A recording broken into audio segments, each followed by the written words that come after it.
DNA matrix hackers.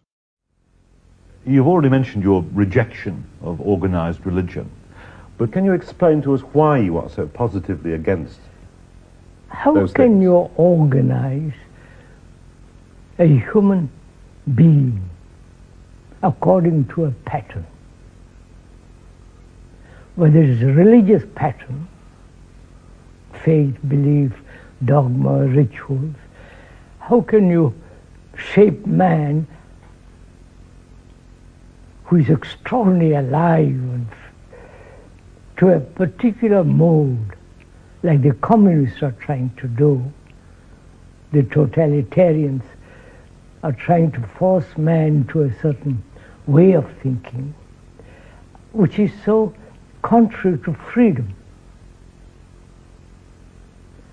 Freedom, I mean, man has always sought throughout history to be free. That was one of his urgent, constant demand. Not only from poverty, environmental ugliness and so on, but to be free from the sorrow, pain and anxiety and so on, those things. And how can any structured religious attitude give him freedom? So if you've rejected religion and you've rejected faith, what's your alternative? It's rather complex. To put it simply, human beings have been always self-centered,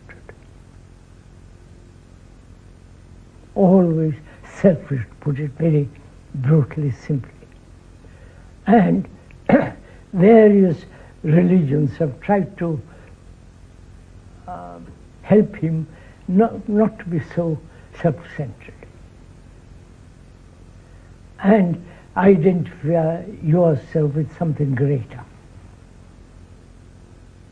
But the greater is still part of selfishness. And so I think one should really begin with self-knowledge.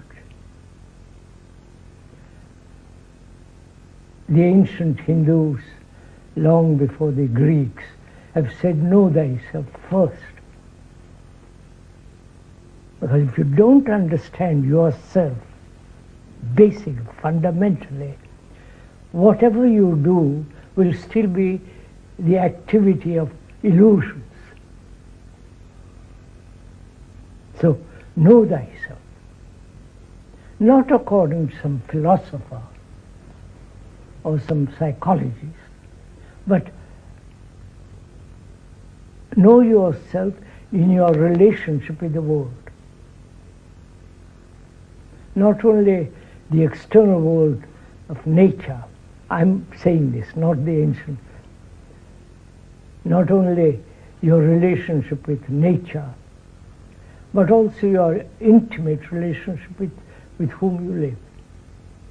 Relationship is like a mirror in which you see yourself directly as you are.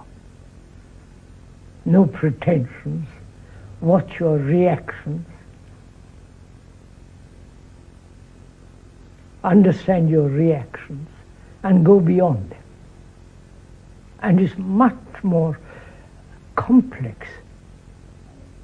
Human structure, human brain, human behavior, and so on. So begin with yourself. Is your system rooted in any religion? Is your method? A method and a system is again a pattern. You don't have a method, you don't have a system. Of course not. Because, after all, that's what human beings have sought and lived with, patterns. Obedience to the pattern, obedience to a certain ideal.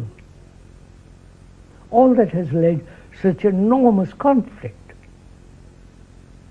Look what's happening now. The ideals of the communists and the ideals of the democratic world, they're in conflict.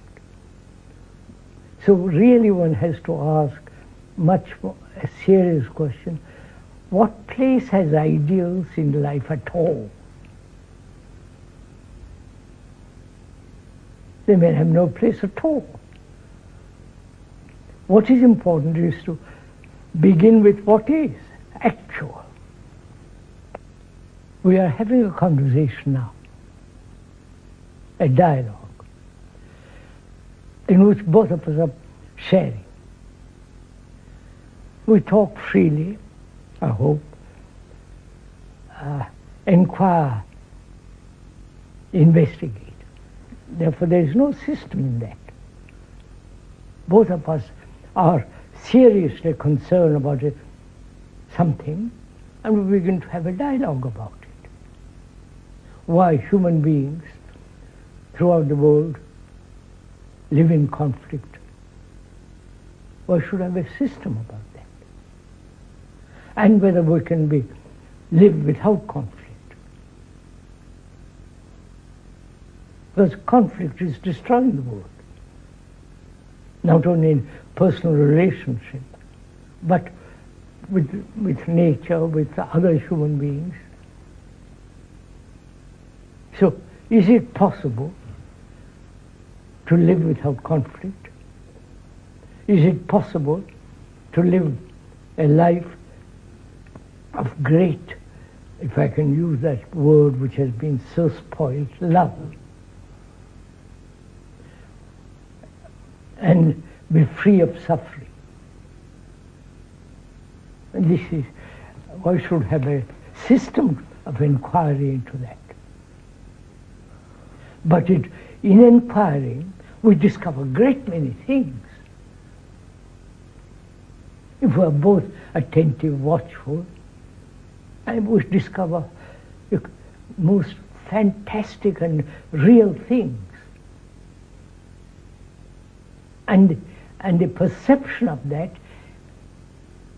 brings us together. There is no you and me, the perception.